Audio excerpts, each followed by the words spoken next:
Hello' everyone, ব'লক আজিৰ দিনটোৰ মাজলৈ যাওঁ। আজি ৰাতিপুৱাতে ওলাইছে গুৱাহাটীৰ বাহিৰলৈ অফিচৰ কামত।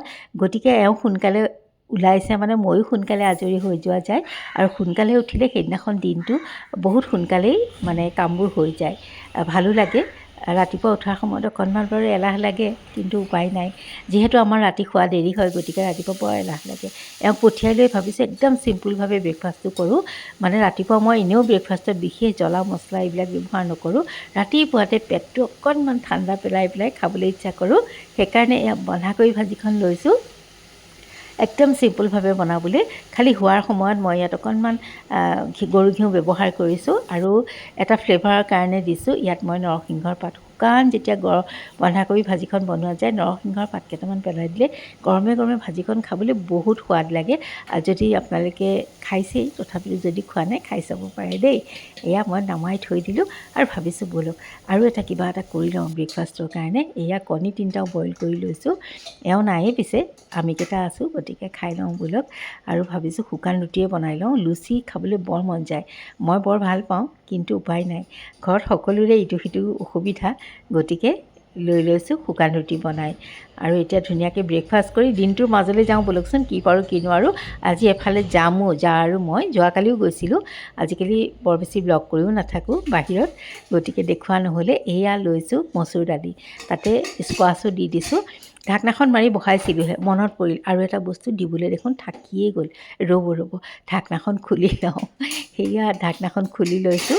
মই কচু কেইডোখৰমান কাটি থৈছিলোঁ, সেইখিনিও দি দিছোঁ। খোৱাই নাছিলোঁ কচু এইবাৰ, কালি দেওৰটোৱে লৈ আহিছিলে। দাইলতে দি দিওঁ। আৰু লৈছোঁ দাইলখিনি বহাই তলৰ বাৰীখনলৈ আহিছোঁ। ব'লকচোন আজি দাইলত কিবা এটা বস্তু দিওঁ। দেখিছেনে, ইনচুলিন পাত। যাৰ যাৰ চুগাৰ আছে তেখেতসকলে খাব পাৰে, আৰু এনেও খাব পাৰে, সকলো মানুহৰ কাৰণেই ভাল। চাওকচোন, এইটো চিনি পাইছেনে বাৰু? কাৰোবাৰ ঘৰত নিশ্চয় আছেই, আৰু যাৰ যাৰ নাই মই অকণমান দেখাই দিছোঁ। আৰু কিবা অকণমান আনি ৰুই ল'লেই হৈ যায়, পটককৈ হৈ যায়। আৰু অকণমান টেঙা ভাৱ এটা আহে, গতিকে দালি চালি দি সম্ভাৰ দিলে ভালেই লাগে। বা মাছ বনালে তাতো পাতটো কুটি দিব পাৰি। মই ভালকৈ ধুই ধাই লৈছোঁ। ভাবিছোঁ দালিখনত আজি ইয়াৰেই সম্ভাৰ দিওঁ। Hello' everyone, welcome back to my another blog. আজি হৈছে বুধবাৰ আৰু এতিয়া বাজিছে আবেলি 4টা। আৰু এইফালে মই দিছোঁ অকণমান পাঁচফোৰণ তেলতে, আৰু তাৰপাছত দি দিছোঁ ইনচুলিন পাতকেইটা। একো নাই, একদম চিম্পুল। আৰু তাৰপাছত দালিখন ধুনীয়াকৈ সম্ভাৰ দি দিছোঁ।